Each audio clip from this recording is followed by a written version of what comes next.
Olá, o vídeo anterior foi sobre ação humana, sobre os meios da ação humana, e esse vídeo é sobre uma outra implicação da ação humana, que é o tempo. Segundo Rothbard, o tempo é um meio onipresente em toda a ação humana, um meio que precisa ser economizado. A ação pode ser visualizada através de uma linha, onde ela começa no ponto A e termina no ponto B. Esse segmento AB, onde a ação acontece, é chamado de período de produção, que vai desde o início da ação até o momento no qual o bem de consumo gerado por essa ação estará disponível. Esse período de produção pode ser dividido entre o período de trabalho, o período onde o indivíduo gasta sua energia de trabalho para produzir um certo bem, e o período de amadurecimento, que é um período de espera até que um certo bem esteja disponível. Durante o período de espera, não é necessário que o indivíduo trabalhe. Um exemplo disso é a agricultura, onde você precisa preparar o solo, precisa plantar,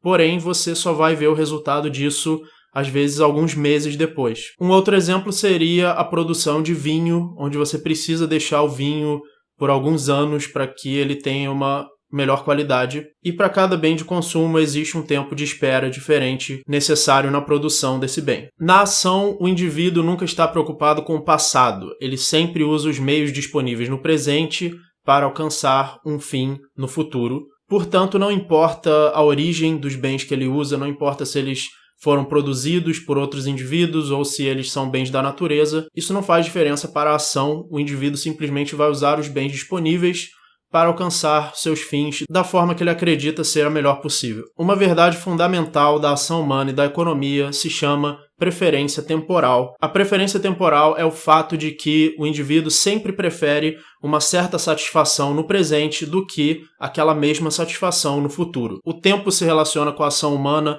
não apenas pelo período no qual a ação acontece, mas também através do período em que a ação acontece, mas também pelo período no qual o bem de consumo vai satisfazer os fins do indivíduo. Alguns bens de consumo são capazes de satisfazer os fins do indivíduo por um curto período de tempo, e alguns bens de consumo são capazes de satisfazer os fins do indivíduo por um período mais longo. Por exemplo, depois de comer um sanduíche, o indivíduo pode só desejar um novo sanduíche daqui a 4 horas, depois de construir uma casa, ele pode só desejar uma nova casa daqui a 10 anos.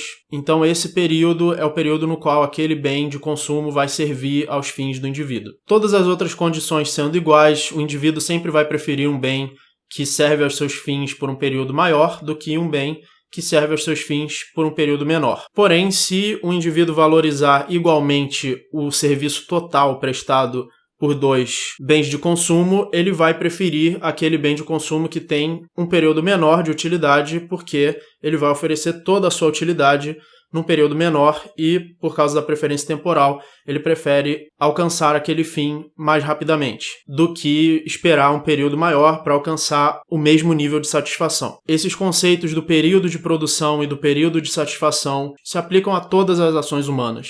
Existe também uma terceira forma na qual o tempo entra na ação humana, que é o tempo no futuro no qual cada indivíduo planeja satisfazer os seus fins. Alguns indivíduos planejam satisfazer os seus fins apenas hoje ou apenas até amanhã, alguns planejam alguns meses no futuro, alguns planejam até o fim da sua vida e alguns planejam até o que eles estão fazendo para os seus descendentes. Então, indivíduos diferentes planejam por períodos de tempo diferentes no futuro. Então é isso, lembrando que essa série sobre economia está toda na playlist Economia. Inscreva-se no canal, ajude o canal através de doações. Muito obrigado e até o próximo vídeo.